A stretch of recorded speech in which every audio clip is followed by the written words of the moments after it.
All right, we've got the second day of... They're not even calling it Hype Week, but it's basically Hype Week, right? The week before. I think it's going to be like 6 days. We got the second day of that. And today is new enemies and models, which I don't even think they've talked about publicly before this. Maybe they have, but I don't know where. So this is like pretty new to most players. So let's take a look and see what they've got for us. Hello travelers and welcome to day 2 of the pre-patch blog post. In today's post, we're having a look at some of the new and updated enemies coming to the world of Eterra on February 21st. These enemy updates also mark the point where we have officially completed changing all models in last Epoch to fully custom created models. That's awesome. So there's no models that were like assets before, which there's nothing wrong with that, but now they actually have their own custom stuff that fits the game exactly like they want it to. It's very cool that we've reached that point. This is largely a visual post showing off the new models our amazing enemy design team has put together. Get your eyes ready and mind steeled for new horrors arriving in Eterra with the release of last Epoch. All right, the first one, the Void Prophet. That thing looks disturbing. The Void Prophet will replace the current Void Clerics. We've also reworked this enemy abilities to make them a bit more fair.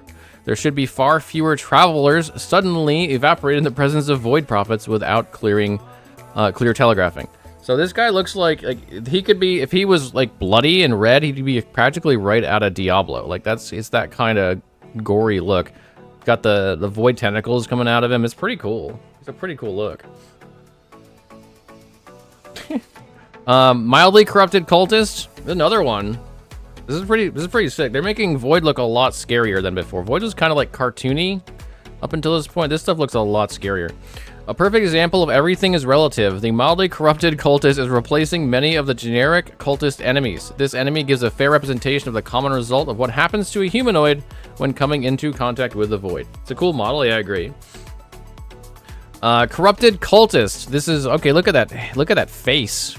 What, they've actually got multiple heads on there. But that top one, that is definitely not like kitty stuff.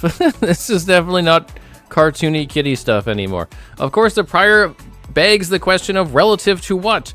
The corrupted cultist is the result of the continued effects of the Void on humanoid victims and comes in to replace many of the ranged cultist enemies throughout the ruined timelines. These are, you think it's kind of cute? These are significant upgrades, yeah? These are significant upgrades. Bone Scavenger. Okay, that is just creepy AF. One of the new Imperial era enemies coming to last Epoch. The Bone Scavenger displays some of the military might of the Immortal Empire with his ambushing pack creature. So, full disclosure, I've seen a lot of this stuff before on CT, but it's still, seeing it again, especially up close like this, it's still creepy AF. Like, I kind of forgot how good these models have gotten. And yeah, like that's kind of next level for them. That's kind of next level. Bone Sculptor, a flying one. I hope you guys don't mind scary stuff in your games, because that's what you're getting. The Bone Sculptor is another Imperial enemy which you will find in the Immortal Empire's ranks. The Bone Sculptor is a necromancer capable of creating hordes of zombies if left unattended, though they aren't afraid to get their own hands dirty as well. It's got like I don't know what it is on the bottom of it, but that's creepy. Its chest bones are split in two, exposing the interior chest. That is just really good design. Well, they don't make the spiders look any more realistic. Yeah, right.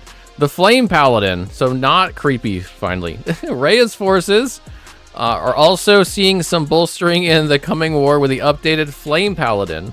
On top of a brand new look, the Flame Paladin will also be bringing new abilities to the field, helping them stand out from the standard rank and file. That looks very cool. Like that's some serious armor on that. Yeah, that's some serious armor on that. That's pretty legit. The sword is awesome too. It kind of looks like something out of World of Warcraft, like in a good way. Hey, what's up, Brian? Companions. Hey, Companions got updates. Oh my god. The release of last Epoch will also see updates to some player minion models. Today, we're going to have a look at 3 of the updates with a Primal Scorpion, Primal Sabertooth, and Primal Raptor. We know these companions well, so for these ones, we'll let the updated models speak for themselves. Looks better than the actual Paladin Mastery. Well, we'll see if they get new gear or something. Raptor is a burb confirmed. Raptor is a burb. That is true. Raptor is a burb. Look, he's got the feathers on him just like they're supposed to. He's pretty cool looking. He's got like some big wings on that. I like the regalia he's wearing. I like his suit, his setup here. He's looking pretty sweet. Primal Scorpion. Dang, he looks way cooler now. Looks armored. Ducks are just evolved. Dinosaurs fear the duck. Yeah, that looks kind of like a duck.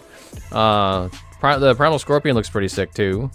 And Primal Sabretooth, he's also got his own set of gear on. They've definitely upgraded for sure. New armor models. Here we go. We were talking about armor. We got some new stuff. Alongside new enemy models, we're also adding 17 new armor sets across all classes in 1.0. Rather than set items, armor sets are base items which have a cohesive visual model between the armor pieces. These are all part of the base game as armor you will find while playing, not MTX, not purchase microtransactions.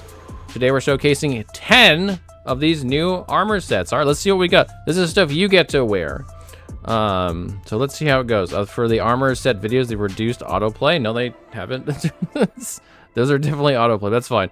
So this one looks like a very early game one. So it's definitely, it doesn't look bad for an early game stuff. Like you're just getting started. You probably wearing, you know, your granddad's old set of armor. It works. It works for where you're at in the game.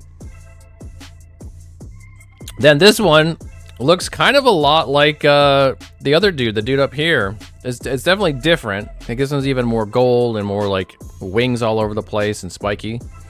But this has like kind of a similar feel to it. The spiky shield's cool too. That's really sick. And the spiky mace. That shield's really legit. New rogue armor sets. This also looks like your granddad passed it down, or your grandmother in this case, passed it down to you, and this is what you're starting out with.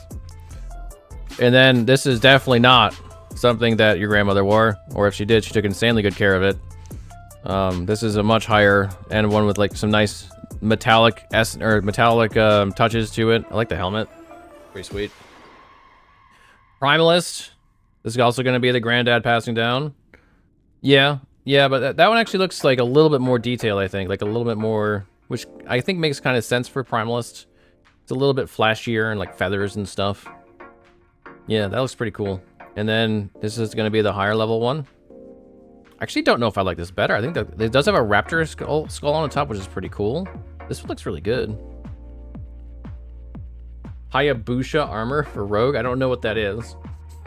Yeah, those are nice. And then Acolyte. Oh, that's pretty cool. That's not a starter armor. There's no way it's a starter armor. That's too good looking. That's pretty sweet. That might almost make me want to play Acolyte. And then we've got this one here, which is also really cool. In a different way, though. Not as creepy. The main character of Ninja Gaiden. Gotcha. And then we got the Mage. Maybe. There we go. Huh. I don't really like that one, but I think it's a personal preference. I like how it moves, though. It moves really cool. Like everything kind of just like bounces. That's pretty nice. But overall, not my style. And then we've got this one. I don't think I like the mage ones. This one looks like something the king would wear. It just looks like you're wearing a robe. It's a nice robe, but I actually don't think I like the mage ones. I like all the other ones. The mage ones aren't for me, but there's already really good mage models, so it's not a big deal. The white mage reminds you of some Sultan. Yeah, that's kind of Sultan-y. And then this one's kind of like kingy. Mage getting shafted again. All right. Thank you for joining us for day 2 of the pre-patch blog post, taking a look at some of the new enemies and models coming February 21st. Hope you enjoy these visual improvements. Let's see what's coming up next. Tomorrow, we take a look at the long-awaited skill tree for the Paladin's ability Healing Hand. We're definitely going to be looking at that. Absolutely. Looking forward to that one. All right, cool. That will do it for the model. These are great. I think the enemy models especially stand out at the early stuff. Like, this is next level. When I started playing this game, you know, the void enemies were like the most of what they had, and they were super, you know, basic and very cartoony. Back then the game looked completely different. It's still every day amazes me where we're at now with this game, that this is what the models look like compared to where they were when I started playing like 4 years ago. So mad props to EHG. Like they have upped their game so much that it's barely recognizable that that's the same game.